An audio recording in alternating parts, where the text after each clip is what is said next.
যুক্তরাষ্ট্রের ভার্জিনিয়ায় এক মদের দোকানে ঘটে গেছে অদ্ভুত এক চুরির ঘটনা। দরজা খোলা পেয়ে ভেতরে ঢুকে স্কচ আর হুইস্কির তাকে তাণ্ডব। মেঝেতে গড়াগড়ি করে মদ পান এই দুষ্কৃতিকারী অবশ্য কোনো মানুষ নয়, ছোট্ট এক রেকুন। মাতাল হয়ে টলতে টলতে এক পর্যায়ে অচেতন হয়ে পড়ে সেটি। খুদে রেকুনের এমন সব কাণ্ড ধরা পড়েছে দোকানের সিসিটিভি ক্যামেরায়।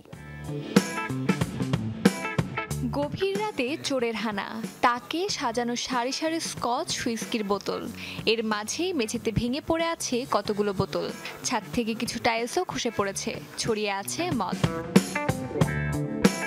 শুরুতে স্টোরের লোকজন ভেবেছিল শক্তিশালী কোনো ডাকাতের কাজ, কিন্তু সত্যিটা ছিল চমকে দেওয়ার মতো।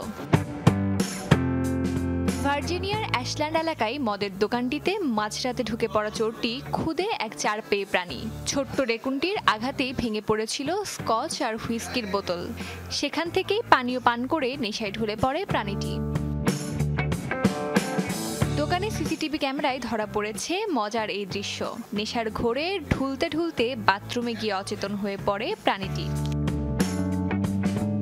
সকালে দোকানের কর্মীরা গিয়ে দেখতে পান রাতের পার্টি শেষে টয়লেটের মেঝেতে অচেতন হয়ে পড়ে আছে রেকুনটি। পরে প্রাণী নিয়ন্ত্রণ কর্মকর্তারা স্থানীয় এনিম্যাল শেল্টারে নিয়ে যায় সেটিকে। পুরোপুরি সুস্থ আছে খুদে এই মচ্চর। এক রাতের মাতলামি আর লিকার স্টোরে তাণ্ডব, সব মিলিয়ে সামাজিক যোগাযোগ মাধ্যমে এখন ভাইরাল এই ড্রাঙ্ক রেকুন।